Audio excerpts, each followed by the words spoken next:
အားလုံးပဲမင်္ဂလာပါရှင်။နိုင်ပိုက်ကနေကြိုဆိုပါရရှင်။ဒီနေ့တော့တောင်းဆိုထားတဲ့သူလေးတွေအတွက်နှင်းရွာပြန်တော့ကနှင်းအမေလှုပ်ကြွေးဖြစ်တဲ့ဒဝဲခေါမို့လုံနေလေးလှုပ်စာဖြစ်လို့လာမျှဝေပေးပါရရှင်။ခုတလောနှင်းလဲအလုပ်တွေနည်းနည်းလေးရှုံနေတာနဲ့ဗီဒီယိုလေးခဏလောက်ရပ်ထားဖြစ်တယ်ပေါ့နော်။ဒီနေ့တော့နှင်းကဒီဗီဒီယိုလေးကိုလာမျှဝေပေးပါရရှင်။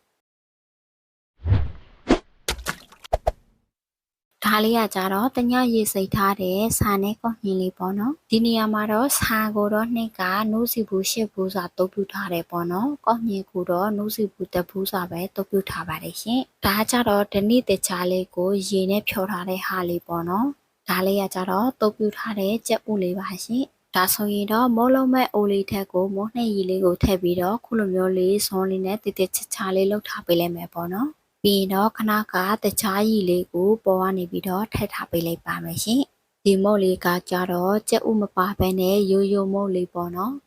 ဒီနေရာမှာကြတော့ပဲလဲပါတယ်ပေါ့နော်နေရာကြတော့ပဲမကြိုက်တာနဲ့မထည့်လိုက်ဖြစ်ဘူးရှင်မုတ်လေးက10မိနစ်2မိနစ်ဆိုရင်ကြက်ပြီပေါ့နော်ဒါဆိုရင်တော့ကိုစားမဲ့ကန်လေးထက်ကိုထည့်ပေးလိုက်ပါမယ်ရှင်ပြီးရင်တော့နောက်ထပ်ဒီမုတ်လေးကိုကြက်ဥလေးနဲ့နောက်တစ်ခါတော့ပြန်လှုပ်စားကြည့်မယ်ပေါ့နော်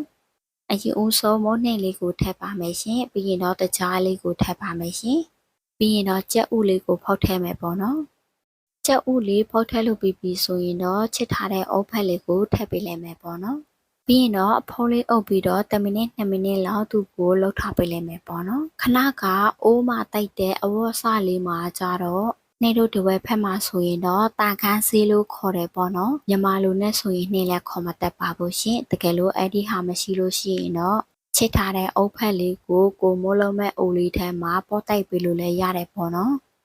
ကိုဆိုရင်တော့နှင်းရဲ့မုတ်လေးကကြက်ပါပြီရှင်အနက်လေးကလည်းမှုေးနေရောပဲပေါ့နော်ဒီမုတ်လေးကနှင်းအမေရဲ့လက်ရလေးဆိုတော့အရန်စားလို့ကောင်းတယ်ပေါ့နော်ဒါဆိုရင်တော့ဒီနေ့တော့ဒီလောက်လေးပါပဲရှင်နေ့ဗီဒီယိုဖိုင်ကိုကြည့်ရှုအားပေးတဲ့တယောက်ချင်းစီတိုင်းကိုလည်းကျေးဇူးများကြီးတင်ပါတယ်ရှင်အားလုံးပဲတတ်တာ